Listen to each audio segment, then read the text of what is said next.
So what do you want to do? What do you want to do? I don't know. We don't have an intro. Hey!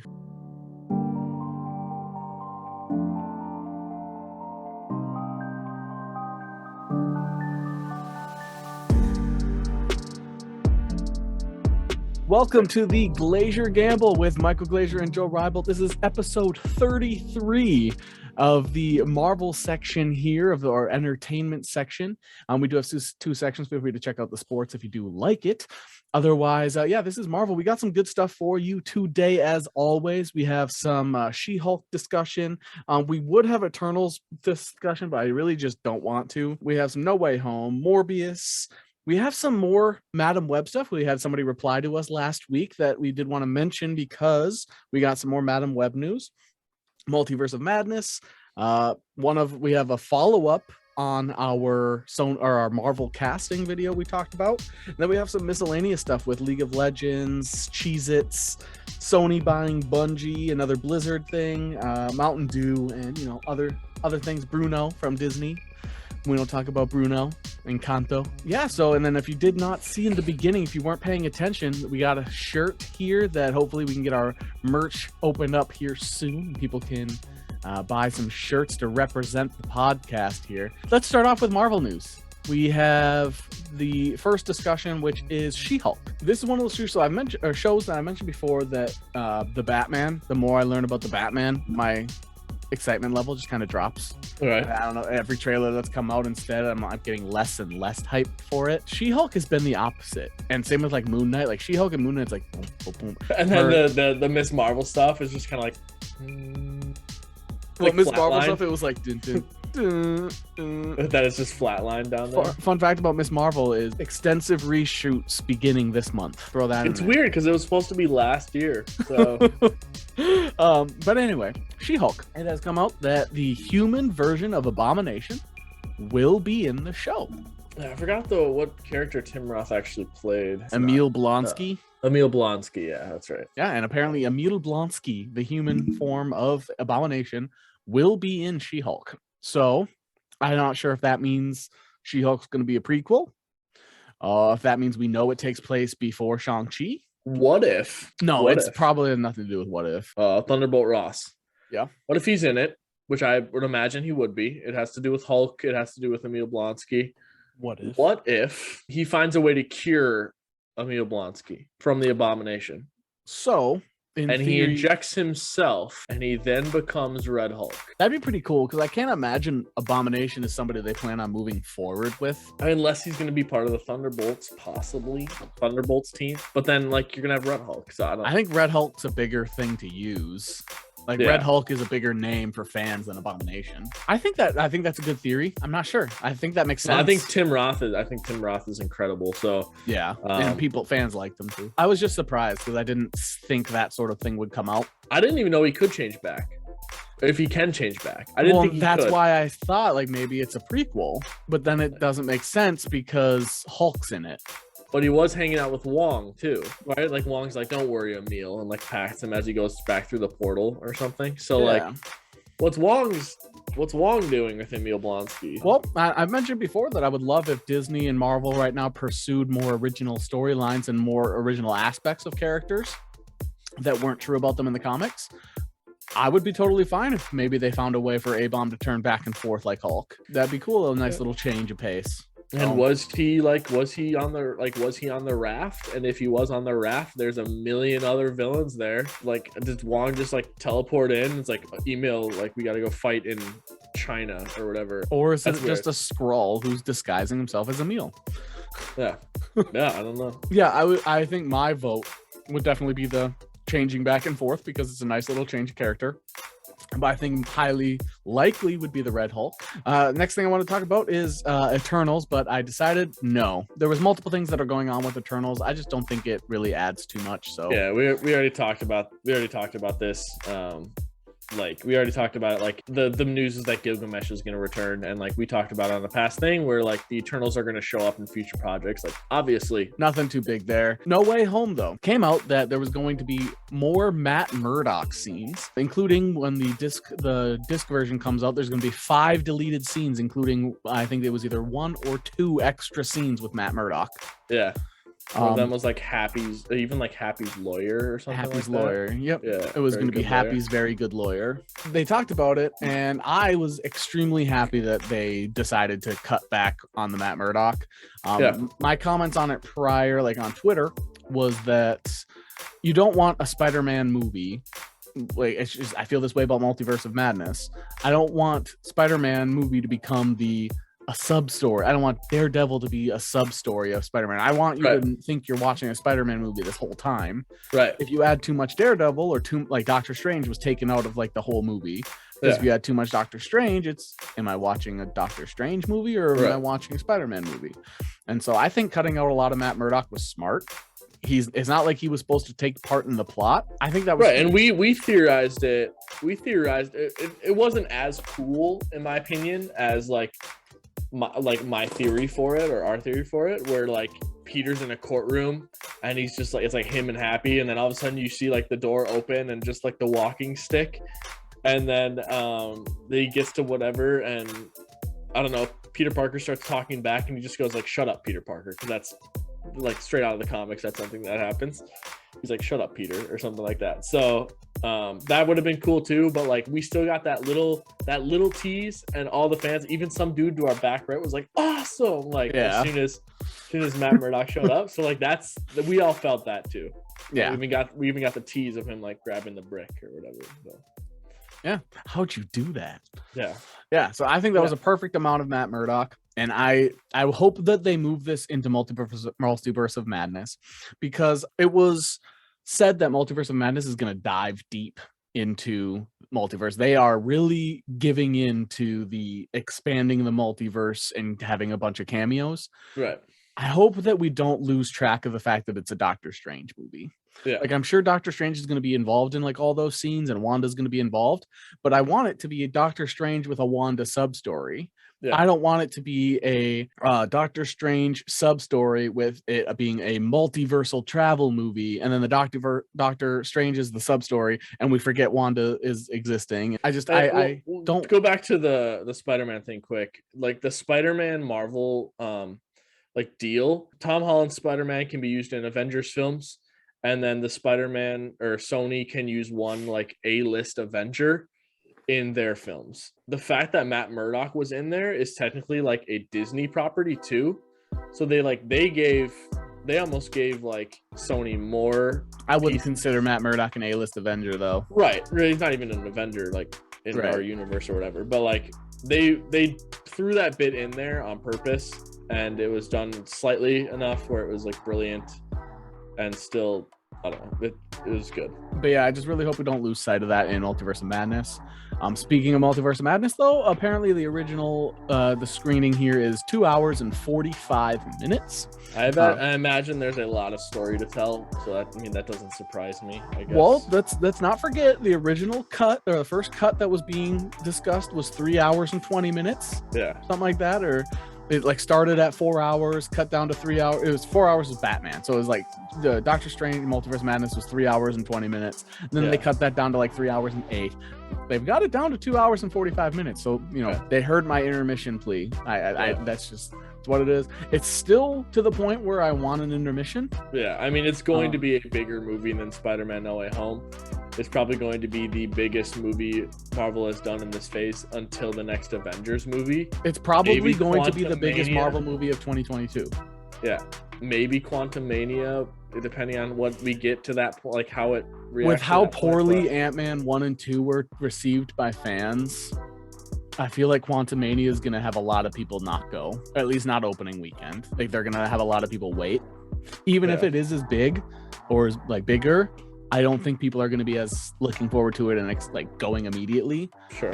Which I don't think is fair, but I just think the way people talk about Ant-Man and the Wasp, they talk about it as if it's, Elektra, but it's I love the Ant-Man movies. But yeah, so Multiverse of Madness, super long. Still so long, I want an intro or intermission. But if we're not getting an intermission, I'm just going to have to Jimmy rig some straws, I think. Lead it to the edge of the aisle so I can drip down the stairs. Yeah, well, I'll figure this out. I want my snacks. I want my drinks. I'm sick of I don't want to go like a fourth movie in a row of not being able to have a snack or beverage. Right. I want it.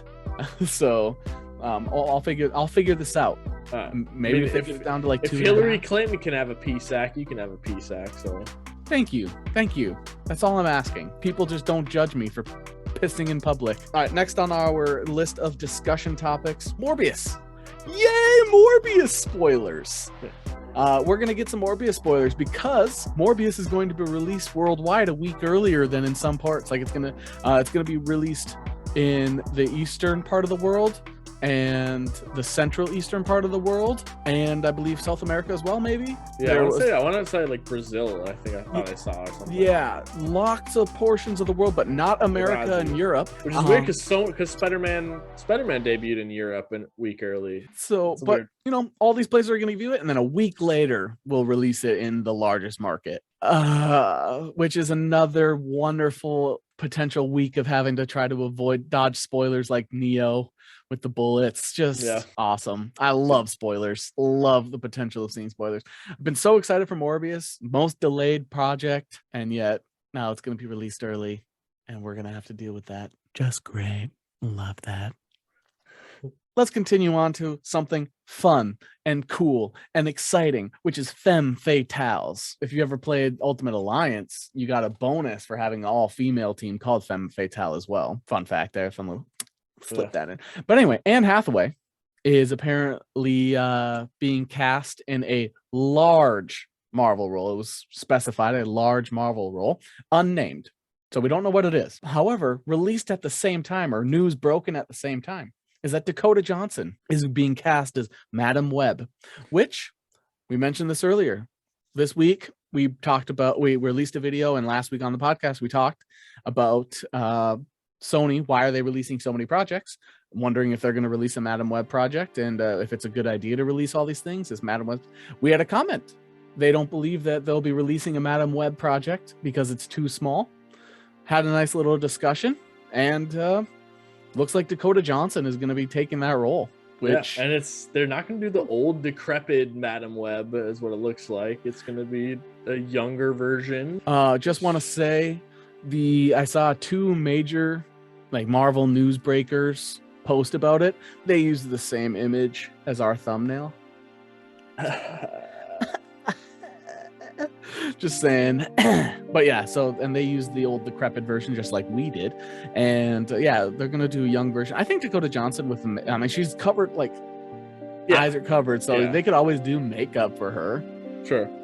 CGI, they're gonna need CGI just for arms and shite. But yeah, I think that's cool. I think she fits I think she could do it. I don't know too much as like a Spider Woman too. I really don't know much about Dakota Johnson. If I'm being 100% honest, I never watched 50 Shades of Grey because the books were terrible. So I was just not interested in the movies. And I don't really know what else she's really in. Yeah, me neither. And then all I know about like 50 Shades of Grey is that she didn't get along with her co-star and they hated each other. And then I heard that a lot of it was she couldn't maintain her composure about how much she disliked him on set. And so like I just kind of haven't paid attention to Dakota Johnson because all I've heard is negative stuff. Sounds like she's a good cast for it, so I'm excited to see what it is. I'm excited for Madam Web because I like Madam Web.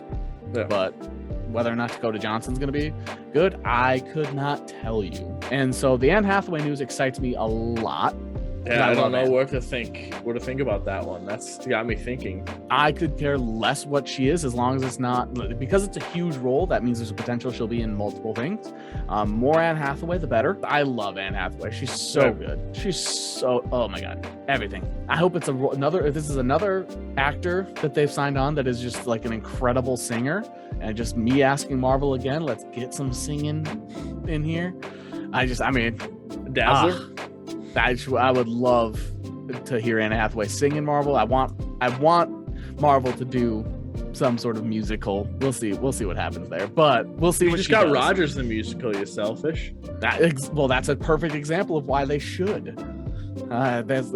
They just showed you they can do it. But yeah, so she was great as Catwoman. It was a different play on Catwoman. Right. But I think that she knows that she could do even better. Marvel's better. So I think Jon Favreau, Kevin Feige, with their direction, with her ability to act, do things in one take, improvise, it's going to be a match made in heaven. I think this is a tremendous hire. Continuing on, speaking of tremendous hires, good choices, this is actually our last Marvel topic. We don't have a ton for you this week for Marvel, but we talked about last week that super real cast list of Multiverse of Madness leaked.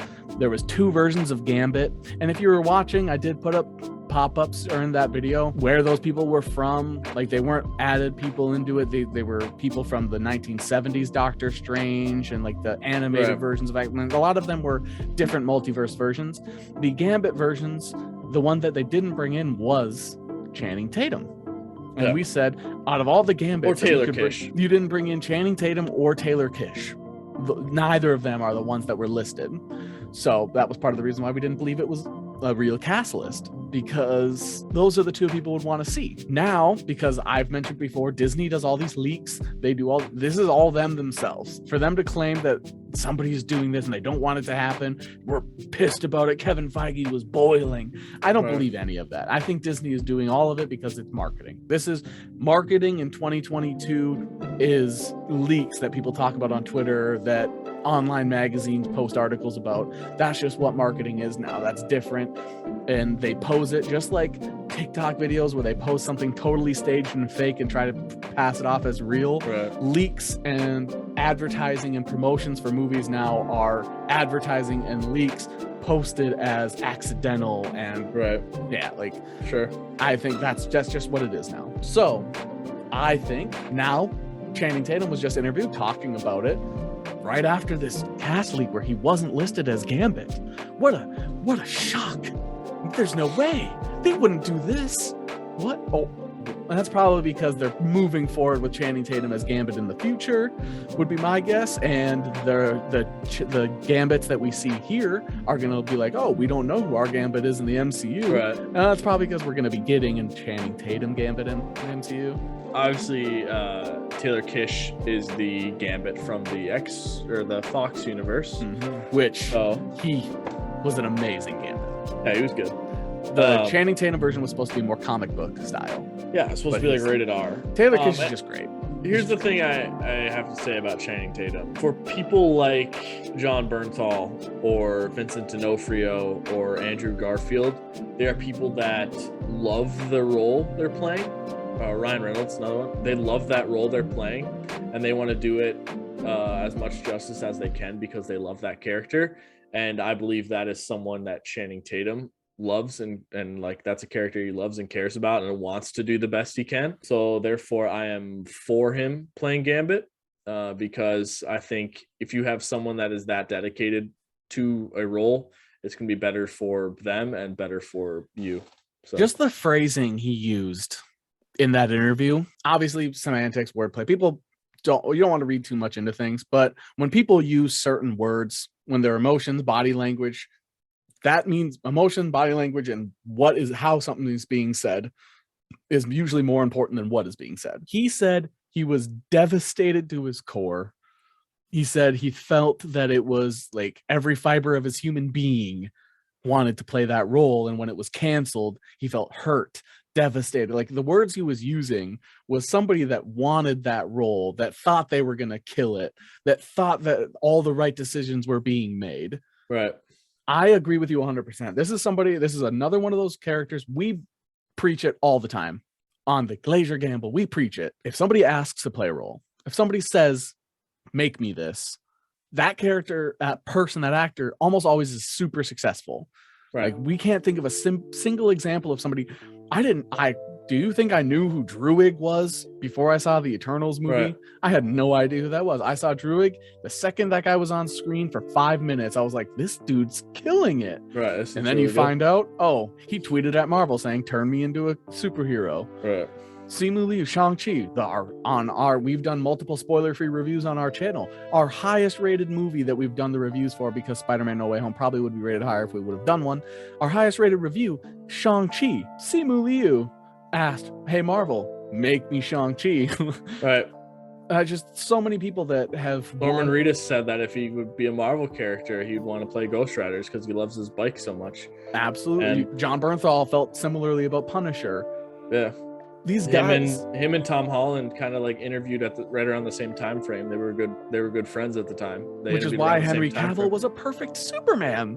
Yeah, he loves that role, and he's why he's such a great Geralt too, because he loves that role. So exactly. So I think Channing Tatum, if they do move forward, which I do think they are doing, which is I think these are all planted interviews, planted leaks, all by Disney and Marvel. And another thing is we're in. The character of Gambit. If you don't think like Channing Tatum's acting skills are like, that's what a lot of people are gonna say, like fans. Channing Tatum's only been in Magic Mike and 21 Jump Street and stuff like that. I haven't seen like probably the other stuff he's done. Gambit is also not a character that doesn't need that many lines. Like he's not a very talkative person. He's kind of quiet and like rugged. And he's gonna have a lot of physical work, which Channing Tatum can do. Which Channing would be really well. So. Yeah, I don't know. I think he'd be great at it. I support it. And Taylor Kitsch was very rugged, and when I think Gambit, I think clean shaven. When I think Channing Tatum, I don't think rugged. I think clean shaven. Yeah, like not necessarily pretty boy, but pretty boy face. Yeah, he's done. 21. Rugged, like I'm not like. Yeah, I guess that, like rugged in his experiences. For the people that don't think Channing Tatum can do it because of acting skills or anything like that, my counter argument is because they say, 21 Jump Street, Magic Mike. Yeah. That's what he's done later on. When you look at his whole career, he has crime movies, dance movies like Step Up. She's the Man, which is a romantic comedy teenage movie. Right. Then he has Magic Mike, which is an adult entertainment movie. Right. With I've never seen it, but it's drama, I'm assuming. Then 21 Jump Street, comedy, where he plays a cop, which has action in it, and it's also like a younger direction. Right. So he has done everything outside. He's done action. He's Dear John, where he plays a soldier. Like he just, he's done everything. So to say that he doesn't have the acting skills, I'm sure he's taken acting classes. He's done a huge variety, and Jon Favreau and Kevin Feige can teach him stuff. There's a boxing movie with him and Mark Ruffalo and Steve Carell that apparently is really, really well done. I'm not sure what it's called, but I know it's got Mark Ruffalo plays his brother. Steve Carell plays like a boxing manager. But yeah, by the way, as I was searching his name there, I had CHAN, and it was Channing Tatum Gambit was the number one thing that I recommended. That's it for Marvel. So now we're going to jump into our miscellaneous section. First thing, we are big League of Legends fans. Mentioned it multiple times. So this will probably be the last time we preface any sort of League of Legends topic with this statement of big League of Legends fans play it a lot. NALCS lock-in tournament, which is the tournament that occurs before the regular season every year. I believe Team Liquid has won it 2 years in a row, and this year's year 3, or this might be year 2. But anyway, Team Liquid 3-0'd EG to win it, and Bjergsen, so good still. It's gonna take him some time. Just go in. He got all that academy practice cheating. Right. Cheaters, dude. Cheaters, super cheaters. Yeah, if only we weren't fans of a super cheap team that was refusing to sign free agents, and then the one free agent they decided to give big money is just a shitter. So yeah, congratulations Team Liquid, huge Bjergsen fans. Once the regular season starts and TSM actually puts out their actual roster, I'll be able to see how the team's going to do. But for now, the academy team looks better against regular season people than against other academy teams, because I'm pretty sure they were like they went up against GGS, who also had their full academy team in order to get into the finals, the lock-in finals, and they lost to the GGS. They were winless in all academy so far, so they can win against like FlyQuest or something like that, but they can't beat academy teams. So let's just hope that TSM's regular roster is the same. When they play against regular rosters, they can't win, but if they play against academy, they can win. But yeah, Team Liquid, of course, the team that goes into the season as the top expected team, wins in 3-0 fashion. Just gonna be another boring ass NA season of them. C9, 100 Thieves will be up there a little bit. And TSM, hopefully. EG, don't you leave out EG. Don't you disrespect them. They beat C9. All right. Well, next on our miscellaneous topic is I did crack this yesterday. Oh my god. I did. I don't know if I did for sure. All right. I don't know if I did, but I have a theory that I did. Why? I haven't had Cheez-Its in about 6 years. All right. It's your own fault. Well, I mean, I try to eat healthy. One of the things is I tried to eliminate snacking, because snacking is how I used to, for those who don't know, I used to be 70 pounds heavier, pushing almost 250 pounds. I was at 235 at my peak. Try to avoid that if I can. So I try to avoid sweets, snacking, I don't try not to drink alcohol, but I decided, my daughter is almost 1 now. She's eating human food. So, I was like, what are some things like I can crackers. I'll give her crackers. I was going to the store and I was like, let's give her crackers, see if she can try those out. And I saw Cheez-Its were on sale, and so were Goldfish, by the way. We'll get to that in a bit. So I was like, Cheez-Its. Let's get her some Cheez-Its. They were out of classic. Got extra cheddar because my wife was like, working at a grocery store, original Cheez-Its are the hardest to get in right now. They had white cheddar. They had buffalo wing. I didn't even know that was a flavor. I want to taste it, but that's because it sounds good. Now that I've had one Cheez-It, I think I want 6 million more. Yeah. And here's where we get to the crack. I gave some to my daughter. I broke them up into tiny little pieces. Hands got covered in cheese. Licked it. I was like, ooh. What's that? So I was like, you know what? These are for her, but I've earned this. I ate a Cheez-It, just the one. I ate just one. I was like, that was good. I break her up another little one. Walk over. I just went to town on some Cheez-Its. First of all, that's a perfect example of why I can't snack. Once I have one, I have to eat them all. I couldn't stop myself. Like I walked to the kitchen, grabbed a Cheez-It, walked back through, grabbed a Cheez-It. Went through and I played with my daughter, gave her some toys. We were playing, read her a book. I was out of water. Go get myself some water. As I walk by, grab a couple Cheez-Its, walk back into the loop, grab a couple Cheez-Its. Those things are covered in crack.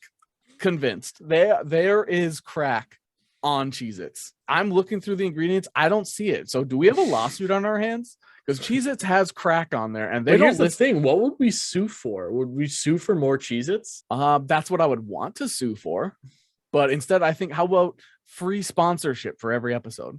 Oh, I mean, how about they sponsor every episode and send us free Cheez-Its? We put a little Cheez-It disclaimer in the corner, and then we've also have a box of Cheez-Its. Well, we would have how radio shows sponsor segments. We'd have the Cheez-It news rundown, cheesy Cheez-It moment. Ooh, the Cheez-It moment of the week. Right. Yeah. Just us doing something stupid.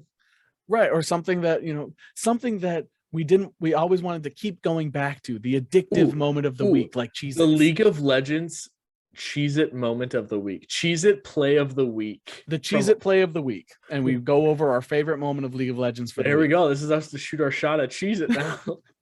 Let's go. Cheez-Its, we know you have crack. If you don't want to be in trouble, I suggest you sponsor us and send us free Cheez-Its. That's just a suggestion. And we'll have a Cheez-It segment every week. Yeah. But if not, we're outing you that you have your product covered in crack, because I could not stop eating it. Yeah. It has nothing to do with the fact that I used to be fat and have an addictive personality. I usually leave, when I'm eating a box of Cheez-Its, I usually leave 10 left. 10 in a little corner. When you dig in there and you feel the bottom of the bag and you realize all the Cheez-Its are in the one corner, that's when I stop. When there's 10 Cheez-Its in the corner, and I'll leave it in the cupboard. Yeah. I've had enough. I better leave those for somebody. I better leave those for somebody else. Yeah. For me, it's more like I empty the bag, I finish it, I pour the powder in my mouth, I cut open down the sides, open it up, and I lick the bag clean. And then anything else, I sprinkle it onto the table, cut it up with my credit card. Just, Cheez-Its. Oh god. Oh yeah. Cheez-Its. But Cheez-It play of the week. Goldfish was Cheez-Its play of the week. Goldfish were also on sale. Same price.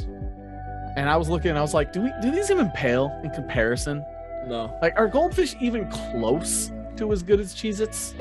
I like Goldfish, but I feel like when I was younger, Goldfish tasted better. When I was in those early teen years, where like that was the snack, I feel like Goldfish tasted better than what they do now. A developed palate. Cheez-Its are more developed for more developed palates. Goldfish are so plain that young kids love them. Bland. And like, so maybe we'll have to be one of those YouTube channels that taste tests some foods occasionally. But have you ever had frog legs? I have had frog legs. I have as well. Yeah, I think they're good. Yeah, they taste like chicken. Yeah, they do. They really do. I've had alligator as well. Also delicious. Tastes like sausage. But anyway, Cheez-Its, you put them in tomato soup. Goldfish, you put in tomato soup. The tomato soup tastes better with the Cheez-Its. Yeah. The Cheez-Its that's soaked up and you eat those taste better. Would that be similar to like Fruity Pebble or Fruit Loop milk afterwards? A Fruity Pebble. By a mile. It just hits different than regular milk. Yeah. Fruity Pebble milk. Oh my God. Fruit Loop milk, it's like Fruity Pebble though, just a crack. Threaten all these companies. Everything has crack in it. Everything's in my crack. Speaking of crack and items that possibly might have crack in it. So if you've ever been to Taco Bell, they are famously known for not in about 10 years having but they are famous for having Mountain Dew Baja Blast. Yes. During different seasons. They're the reasons why Baja Blast is sold now. Yeah. So Baja Blast, amazing. Arguably top 3 Mountain Dew flavor of all time. Mountain Dew is coming out with a Mountain Dew Hard Baja Blast flavor. Right. They made the announcement they were coming out with Mountain Dew Hard as their new like a new product line. So we knew they were going to have like regular flavor. Like spiked, don't they have like spiked Mountain Dew lemonade or something like that? I'm not sure. I just know about this Hard because I'm pretty sure like LeBron James or somebody helped promote it. And then they just came out with this Baja Blast flavor that they'll be coming out with. My wife, not a huge Mountain Dew fan. She'll drink it. She'd rather have a Diet Coke. Yeah, I don't mind Diet Coke as well. I don't mind Diet Coke. Crack. It had Mountain Dew Coke had crack in it, so it did. However, when I crave soda, I want Coke. But if I'm just like your parents were Coke drinkers, so they had. But when if I were to say the pop I drink the most, the soda I drink the most, Mountain Dew, by a mile. Yep. We've on this podcast, you and I have both been drinking Mountain Dew at the same time before. Last episode, the same can too. Last episode, we just pass it to each other. Last episode, I zoomed in on your face while you drank some Mountain Dew. Zoomed in on my face while I drank Mountain Dew. Mountain Dew, our Mountain Dew moment. Ooh. Hard Baja Blast. But anyway, she doesn't like Mountain Dew. She likes Diet Coke better. She looked at that. I showed her that Baja Blast. She's like, "How good do you think that is?" Yeah. She was just like, "I bet that is delicious." Yeah. I think that sounds. I'm not a big fan of the idea of caffeine and alcohol being mixed. Sure. Like together. I get it. A lot of people, rum and Coke. You're putting caffeine and alcohol together. Right. But when they're put together, Dr. Pepper and rum. That's what I do. But I think Dr. Pepper cuts out the alcohol flavor a lot better than Coke does. Yeah. Coke kind of pairs with it because it's 23 unique flavors, man. And Diet Dr. Pepper tastes the same as regular Dr. Pepper, and I don't know how. When every other diet soda tastes completely different. Yeah, my favorite diet pops, Diet Code Red. No, Diet Coke. But yeah, Hard Mountain Dew. I'm gonna try it. I kind of want to try all of them. Yeah, nonstop for 4 days straight. Yeah. So we were talking. That's that hair. This one is so good. That was bath water. You buy bath water too? Every day on eBay. We were talking about we stream. We both stream. I stream regularly on Twitch. I wanted to do you're usually there too. Yeah. Celebratory stream. I'd love to do like a celebratory stream when I am able to, like when I have 50 followers and that sort of thing. Or maybe on my birthday, because my birthday's coming up here. I would love to do a celebratory stream and just get absolutely hammered. Maybe that's what I'll drink. The last DLN we had was super iconic. Fun. Yeah. Iconic. That was wine, though. Yeah. That was wine. It was wine. I've never seen someone that tanked hit a 4-man Morgana ult. I've never seen me ever play Riven that good. That's what it takes. Sometimes you just have to be inhibited so you don't overthink. Unhibit the ribbit. Yes. But yeah, Mountain Dew hard Baja Blast might not have Coke in it or crack in it like Cheez-Its, but I'm still going to want a lot of it. We got some big news. We talked about LCS, which is a big video game, League of Legends, probably biggest video game in the world still. Activision was purchased by Microsoft for a whopping 68.1 billion, 68.7 billion. 69. Damn near 69 billion. Round up nice. We talked about how they are coming out with a survival game, and we weren't sure. We said that that's bold of them to make that announcement. We weren't sure if this is Activision doing it, if it was Microsoft, what. But apparently that's actually been in the works for 2017, or since 2017. So I did want to bring this up because we did talk about it. I wanted to confirm, most journalists, reporters, all this stuff, they check back to make sure they correct themselves on any sort of mistakes.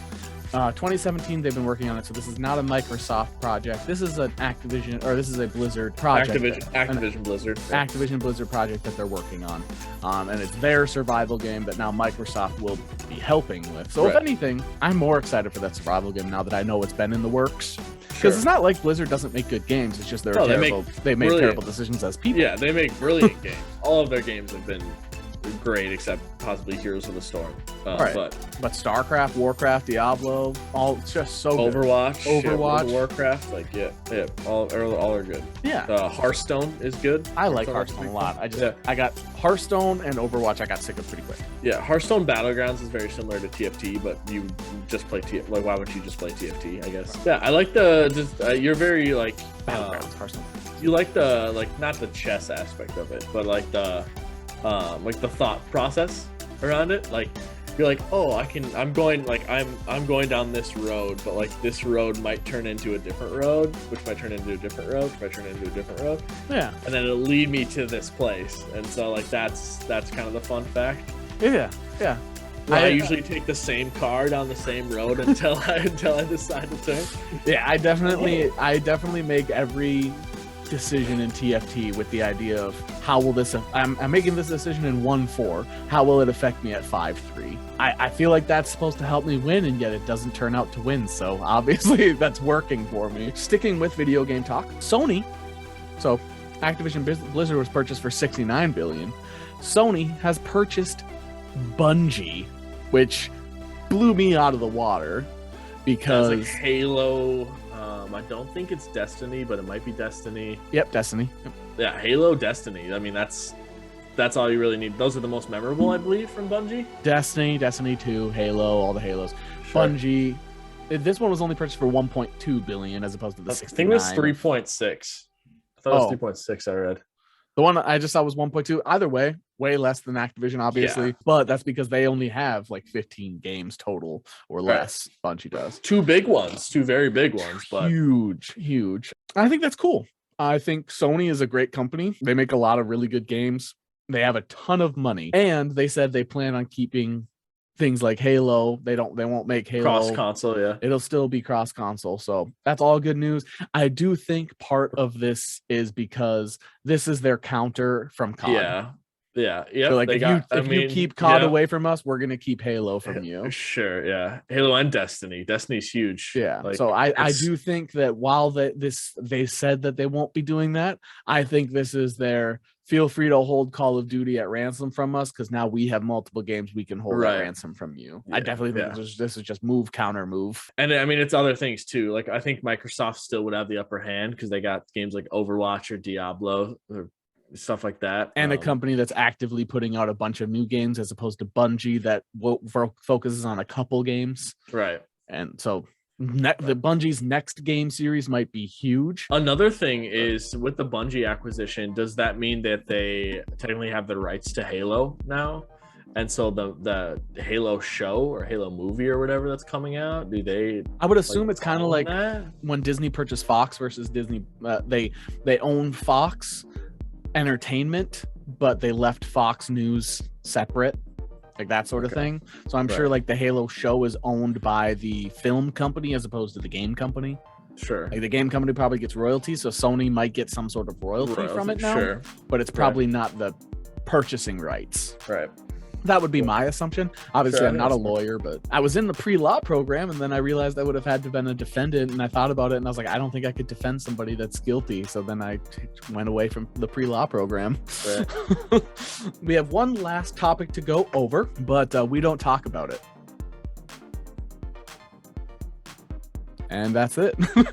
Yeah, we don't talk about Bruno, number 1 on the Billboard charts. Not just, number 1 Disney song, number 1 on the Billboard charts. Yeah, I was looking at some of the top 100s around the world, and we don't talk about Bruno was sitting at 2, it was sitting at 3, it was sitting at 4, it was sitting at 2, it was sitting at 1, it was sitting at 2. Like, it was top 5 in damn near every country around the world, which would then equate to overall number 1, which is the highest a Disney song's ever been. Yeah, since Let It Go hit number 5, yep. I believe. So that's crazy. That's crazy. The last song to hit number 1 for Disney was A Whole New World. That's a long time. That is a long time. It is a jam. It's a bop. It's a slapper. It's a slammer. Yeah. It's good. It's a really good song. When the movie was over, I saw that a lot of people thought that was like the best song. It's probably number 2 or 3 for me on the movie, if I'm being honest. Sure. Like, because when the movie was over, the first thing I did was played Under the Surface. Yeah, like the movie was over and I was like, yeah, that's the one for me. That I'm that's the one that stuck with. That's the one that stuck with Taylor too. It's just, however, it's also the one that is the least. It fits in with the movie the least. It's like it feels the most out of place. Like all the other songs continue the story at like a Broadway play or a musical. Under the Surface is just kind of like we're gonna put this song in this movie. That's why it's so good, because it's like the song came first, movie came second, as opposed to like Family Madrigal and We Don't Talk About Bruno, which went through to help with the story. Right. That soundtrack, the first like 6 songs, I could just loop all day. I have listened to that soundtrack, at least one song on the soundtrack, once per day since watching it. My wife has watched the movie at least once per day since we've watched it. She puts it on all the time. Whenever she doesn't know what to watch, she puts on Encanto. We both agree it's one of the best Disney movies ever. It's just so good. It's so good. I think it's cool. I don't know if I don't get why it would be number 1 on, like, if I were to never have seen Encanto, I don't know if I would like We Don't Talk About Bruno as much. Right. Like, a huge part of why I like it is because I've seen the movie. Right. So the fact my favorite part is him dancing in the background. Like, you see him like just jigging and jabbing in the background. Yeah. My favorite part is definitely the 7-foot frame wraps along his back. I love that. That hits me every time. Every time he starts, I'm like, it's so good. And then Dolores's rap part is sick. Just that song shows why the actress who's voicing Dolores, it's just amazing talent and voice. She's not like showcased throughout the movie, but her voice so good. And then the 7-foot frame part was just very theatrical, just guttural. Like, you could tell he sang that from like you've his loins. Right, from his loins. Well, you and I have talked about when you and I went to a concert before, and we talked about how we love when a singer like crumples and like crushes their knees together as they sing, because they're just so into it. Yeah. I just imagine him just like forcing that. Just also, when we go to concerts, you get peed on, but that's a whole different story. That was just a wonderful experience. The guy behind me peeing on me, that was great. Loved that. Loved it. We Don't Talk About Bruno. No, since I've listened to it, never been peed on once. You're missing out, really. It's honestly not Tool. If I'm listening to Tool, I have to be getting peed on now. Right. This has to happen. Well, I mean, we were supposed to go a couple of years ago, 2 years ago. I've had tickets and everything, $350. I had them already, 3 tickets, and then the pandemic happened and got my money back, and it's a shame. It is a shame. You would have got peed on. Mike would have had this freaking like the guy next leg to him laid on. Yeah. Would have been great. I'd rather have somebody slapping me like that than getting peed on. No one else can say they've been peed on at a Tool concert. Nah. Besides the people in that like 3-foot area. So. Yeah, because it's not like he was peeing directly on me. It was the splash. Like, he was peeing on the ground behind me, and I could definitely the back of my like shin, or the back of my calf and my heel was definitely getting the splatter effect. Oh yeah. Oh, it's just one. I was Awesome. it was just. I'm so glad. Awesome. I'm so happy. That guy was also drinking Jaeger out of the suntan lotion bottle. And he's like, "Oh my god, my lotion tastes like Jaeger." Love that. It was hot out there too. It was hot. It was hot out there today. It was hot out there every day. It was hot out there. It was hot Gotta out there. stay cool. There was also high people just dancing to silent music. Oh yeah, that was a blast. That was such a unique experience. We're sitting there eating cheese curds. We're like, what is going With on? our fourth lemonade of the day. Yeah, the refill. What a deal! That was like $6 for a large like lemonade $1 refill, and then $1 refills. Yeah, we didn't need anything else. Yeah. Oh, I want a refill on my lemonade, please. And there was a point where that lady saw us coming, and I swear I saw her roll her eyes. Yeah. I swear she's probably like, God. Woo! You this one. Anyway, fun little segue into our little conclusion of our podcast here today. Hope you all enjoyed episode 33. We will see you for episode 34. You all look great today. And GG. GG.